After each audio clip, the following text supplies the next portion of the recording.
So tomorrow is the last day to purchase the documentary that Cody Weber made about me. It's called Amazing, and it's about YouTube's amazing transformative power. YouTube turned a fat, angry loser into a fat, angry loser that people listen to. Powerful stuff. You could save some money with coupon code TJFINAL. Links below. Howdy there, y'all. I'm the Amazing Atheist. And today we're going to talk about God. I recently got a letter on YouTube that went a little something like this. To find God, you have to get over that first bump, which is faith. Belief brings a gift of strong faith. We expect results and visual confirmation, now more than ever. Faith is the ability to set that aside and allow all your worries and uncertainties to dissolve. You won't find God if you constantly allow doubt to lead you. You'll never disprove Him either. He is just as unreal in some as He is real in others. So the argument there is, in order to believe in God, you must believe in God. What I did was I replaced God with Santa Claus, and I sent it back to him. And I asked him, "Are you persuaded by this?" And he responded the way most Christians do when you try to equate God with Santa or the Easter Bunny or Odin or Thor or the Flying Spaghetti Monster or unicorns or dragons or any of that stuff. He said, "No, we're not talking about all that. That's fairy tale horse shit. We're talking about God, which is clearly real. I mean, people believe in it, for fuck's sake." Yeah, Christians, what can you do? But the thing I love about Christians is there's basically two kinds. There's the guy that wrote me this letter, which he is basically saying, yeah, you got to ignore evidence, you got to ignore facts, you got to ignore reason, and just go with your gut and just believe in Jesus and it'll all turn out okay. And then there's the other kind of Christian. The kind of Christian that says, I don't need faith because I can prove there's a God. And there is a YouTuber who clearly falls into this category. His name is Shock of God. And people have been begging me to make another video towards him for quite a while now. And today I figured, why the fuck not? You can have your wish. Shock of God, congratulations, buddy. Today is the day that your channel gets temporarily more popular. You're welcome. So what little fame Shock of God has is due to his challenge that he posed to atheists, I don't know, about a year or so back, I guess. The challenge was this: atheists, prove that atheism is true and accurate. And the atheist response was generally, no, you prove that God is accurate. And I guess that quite recently Shock of God put out a video doing just that, proving that Christianity is true. The name of the video is More Proof Christianity is True, Why I Left Atheism to Its Unicorns. Those fucking stupid atheists always talking about unicorns. You know, that's fucking absurd. Unicorns, except for, you know, all the times they're in the Bible. You know, this, 1, 2, 3, 4, 5, 6, 7, 8 times. 8 times the Bible mentions unicorns. 8 times. 8 unicorns in the Bible. If you go to like Answers in Genesis or other Christian apologetic sites, they explain that what the Bible is really talking about is like rhinoceroses and such. You know, it's like a rhinoceros or a narwhal or something that actually exists. They're not really talking about our idea of unicorns. Talk about real unicorns, goddammit. The Bible only talks about real stuff.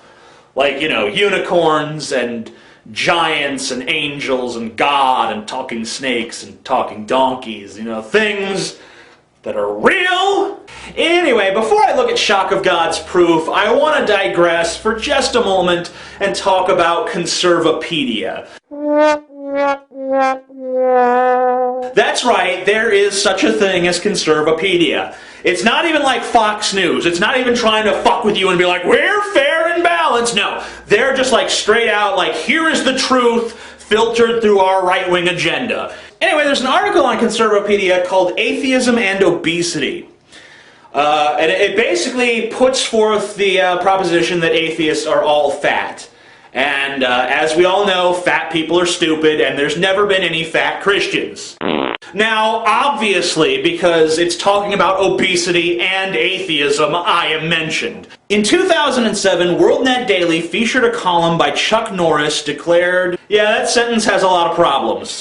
First of all, it should be featured a column, and it should say where Chuck Norris declared, not by Chuck Norris declared. Anyway, here's what renowned expert on all things Chuck Norris had to say. Atheists are making a concerted effort to win the youth of America and the world. Hundreds of websites and blogs on the internet seek to convince and convert adolescents, endeavoring to remove any residue of theism from their minds and hearts by packaging atheism as the choice of a new generation. We're like Pepsi! While you think your kids are innocently surfing the web, secular progressives are intentionally preying on their innocence and naivete. What's preposterous is that atheists are now advertising and soliciting on websites particularly created for teens. YouTube, the most popular video site on the net for young people, is one of their primary avenues for passing off their secularist propaganda. So that was what expert Chuck Norris said, and then here's what Conservapedia adds. As of December 2010, the most popular YouTube channel run by an atheist is the Amazing Atheist YouTube channel, which has over 175,000 subscribers. The Amazing Atheist YouTube channel is produced by an overweight atheist. In one video, the Amazing Atheist exclaimed, "Why am I so fat?" Yeah, I did exclaim that. When was that again? Oh yeah, it was in my comedy video, where I was making fun of myself. I was making fun of my weight. Isn't that like some of that humility that you Christians claim to admire so fucking much? Self-deprecation, okay, fine, whatever. But the reason I brought this article up is because, and I wish it still said this, the older version of the article went on to say that the Amazing Atheist was soundly refuted and failed Shock of God's challenge. And it specifically said Shock of God by name. Not only did it say Shock of God by name, but it described him as popular Christian YouTuber Shock of God. And right then and there I knew Shock of God wrote this article.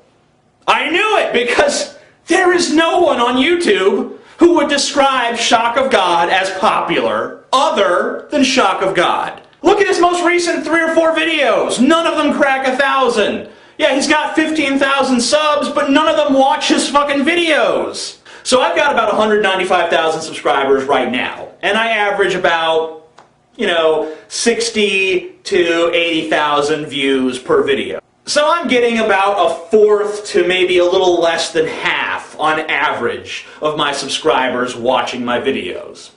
Which anyone who makes content on YouTube knows is a pretty decent percentage. Shock of God is getting like 3%. The compelling message of God only gets about 3% of people who subscribe to you to actually give a fuck at the end of the day, when they're actually pressed on the matter and they have to decide, do I really want to watch Shock of God's most recent video? Over 90% of them say, nah, just don't feel like it, just don't wanna.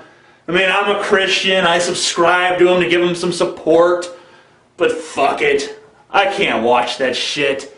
It's just, he's so boring.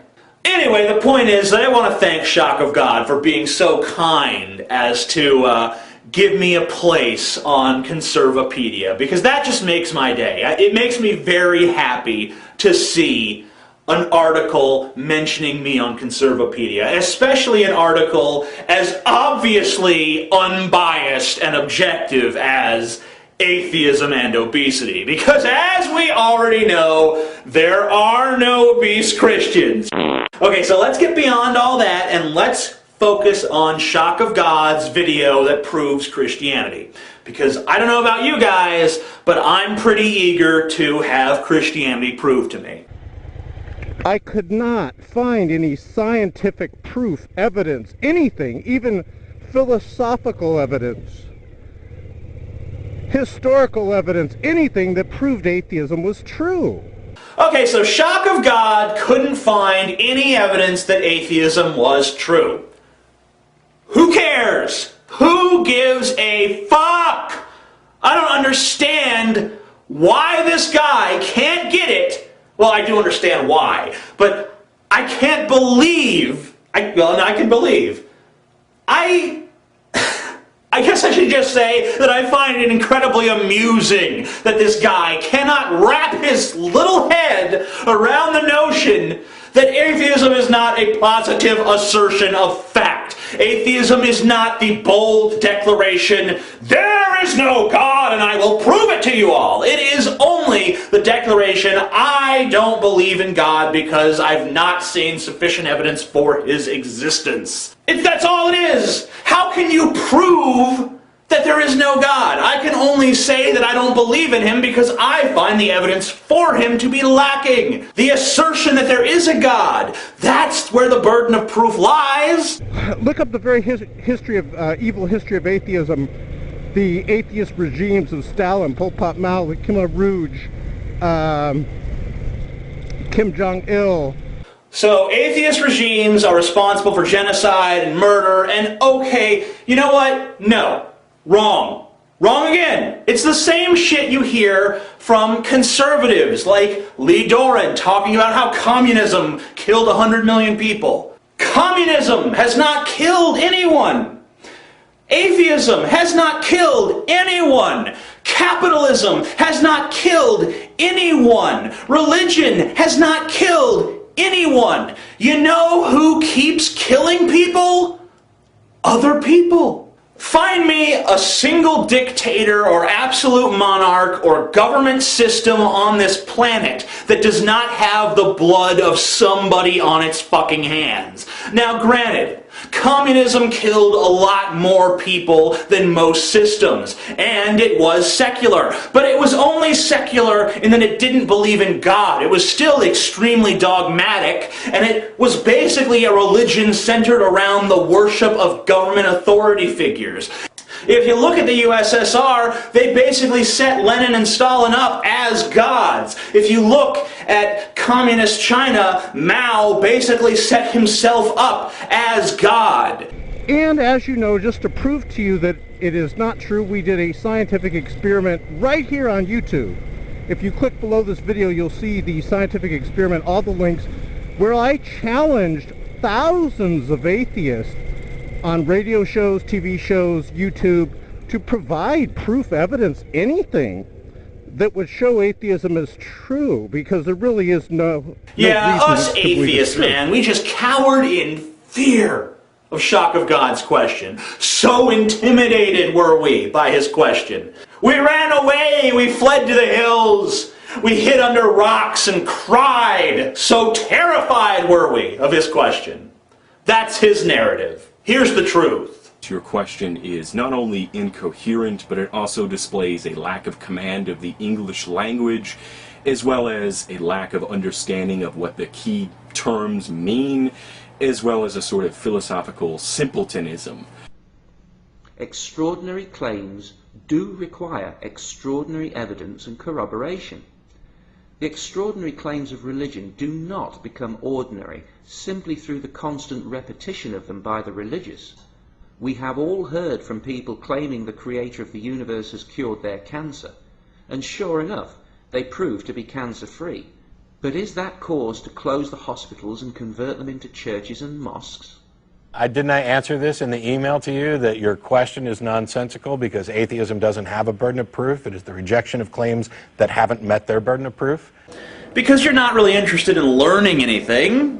Of course you're not. You're here to bolster your belief. You're only interested in posing the question and then ignoring all valid responses and then saying, see? No one could answer my question. And whatever, dude. That's fun. It's all good. It's all cool. It's all right. So what proof or evidence is there? The proof or evidence that atheism is accurate and correct is the proof or evidence that theistic claims are incorrect. The second problem is, what I think you're trying to say is that what is your proof and evidence that God doesn't exist? Maybe that is a more accurate representation of what you're going for. In which case, again, atheism and theism regard beliefs. It's not a matter of proving that God doesn't exist, merely lacking belief in God. The only thing you've proven thus far, Shock of God, is what a scumbag you are. You ask a question, numerous people give you honest answers, and then you belittle them for not answering based on your criteria of what the right answer should be. The #1 most subscribed to atheist on YouTube finally waved the white flag, and he admitted he cannot prove that atheism is true.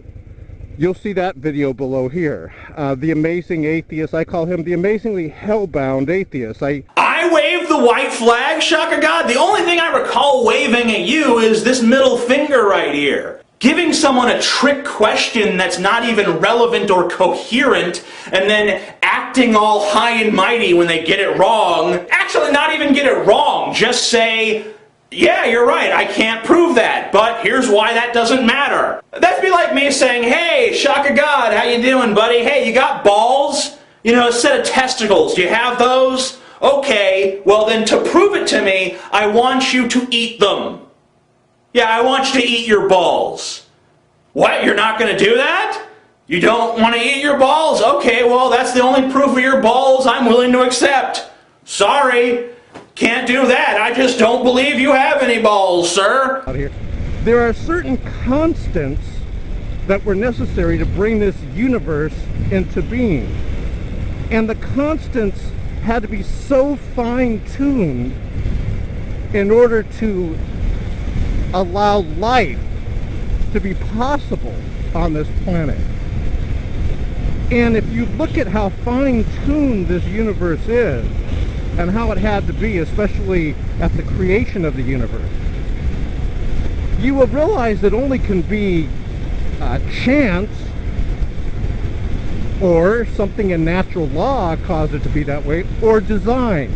So finally, after what seems like 20 minutes of you bitching about how stupid atheists are, you get to your first proof. The finely tuned universe argument. Okay, this has already been addressed numerous times. There's like an entire chapter in the God Delusion that addresses this. Let's just say, okay, let's say that there's a puddle of water. And this puddle of water says to itself, hey, the land is convex here in just such a way that this puddle can be perfectly created. Isn't your mind blown by that? That puddle of all puddles would exist? Because the contour of the land is perfect for that particular puddle's formation. It's not impressive. If the land was shaped differently, there'd be a different puddle in a different place. There'd still be a puddle because the boundaries are always going to be there. Any universe that exists that doesn't look beyond its own existence and think, hey, things could be different, will say to itself, wow, if things were different, I wouldn't exist. Therefore, I must have been ordained to exist. No, wrong. It's like your parents fuck, and they have you, and then they fuck again, and they have another kid who's your sibling, who's nothing like you. I mean, it's still created by them doing a little genetic shuffle. It's the same genetic material being used each time you have a new sibling. But somehow, we always come up with distinctive new things. That doesn't mean that I was ordained to exist and my brother was ordained to exist. All that means is that when you have a lot of factors, you can have a lot of different results. And just because the result that ended up being you was the one that emerged doesn't mean that was somehow destined. It's like you roll a pair of dice and you end up with 7. It's not like God said, and let there be 7. It's probability. The result had to be something. We just happen to be living in the result. That doesn't mean the result was inevitable. That just means it's the result that happened to occur. We know the universe had a beginning. It only can be a natural beginning or supernatural beginning. Well, it can't be natural because all the universe is made up of nature. So how could... Now I think I'll take this guy up on his offer and get over it in his brain here. How could the universe bring itself into beginning? Your second proof is that the universe had a beginning. It either had to be natural or it had to be supernatural. And natural doesn't make sense because the universe is nature and nature can't create itself. Why not? Why not? I ask you, why cannot nature create itself? How do you know nature can't create itself? Who told you that nature can't create itself? And what are their credentials? You say that the Big Bang is so ridiculous that even a 12-year-old laughs at it. There was no infinitesimal condensed pellet that expanded and made all of this. Tell that to a 12-year-old child, they'll laugh at your face. Even the kids don't believe it. So is that your source? A 12-year-old? My source is this fucking guy. Kinda trumps your fucking 12-year-old. And by the way, it wasn't a pellet. It was smaller than a subatomic particle. So, yeah, not really what you describe as a pellet. But, yeah, the Big Bang is just the prevailing theory of the day. It could still be totally disproved tomorrow. Probably not going to be, but could be, maybe. Our top minds are working round the clock trying to figure this out. You, moron on a bike, are not going to solve this fucking quandary. It's not going to turn out, hey, it was Jesus all along. Wow, I never thought of that. Wrong. How could nothing create everything? Probably lots of different answers to that question floating around out there. Only one right answer, of course. We don't know what that answer is. We just don't. We wish we did, we want to, we're trying to, but we don't. And you know what? When I say we don't, that includes you. You don't. I don't. You say, must have been God. I say, how about we don't know? We don't know. We don't. We're ignorant. We're stupid fucking apes floating around on a little tiny speck in the great big vast old universe trying to figure this shit out. And the odds are probably stacked against us. But I, unlike you, are not deciding that because, wow, the question's just too big, I guess it must have been Jesus. Of all the explanations available to us right now, that one seems the most unlikely. Over 90% of the world population are theists, and they reject wholeheartedly atheism. So you keep saying that over 90% of the world believes in God. Let's think about that for a second. According to the CIA World Fact Book, 33.32% of the world is Christian. So those are the people that believe in your God, 33%. And then there's 21.01% who are Muslim. So they believe in a God, but not your God. And then there are Hindus who make up 13.26%, and they don't believe in your God at all. They believe in lots of gods, tons of gods. Buddhists, 5.84%, they don't really believe in a God at all. So Buddhists are kind of atheists with some spiritual garnish. Sikhs, 0.35%, not too many Sikhs. Jews are 0.23%. Baha'is are 0.12%. Never even fucking heard of those guys.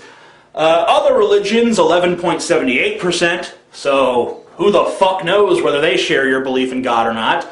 Non-religious, 11.77%. And then atheists, which I would think would pretty much mean the same thing as non-religious, 2.32%. So, yeah, even if you just look at atheists and non-religious, that figure together is like 14%.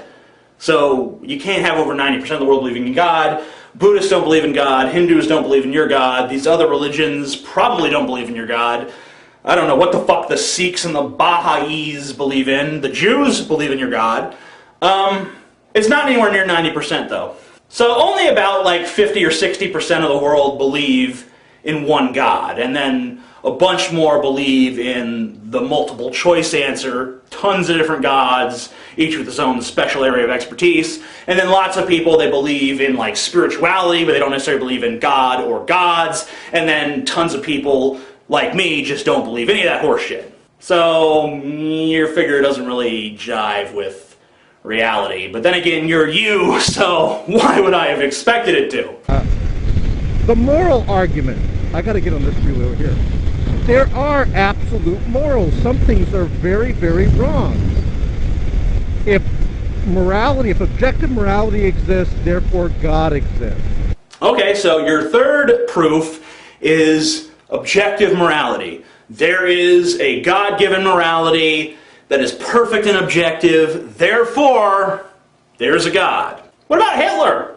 Our nice little Catholic buddy. He had lots of support in Germany. The people must have thought what he was doing was pretty moral. Was that objective morality? What about the Spaniards and the French and the English who massacred the indigenous population of the Americas?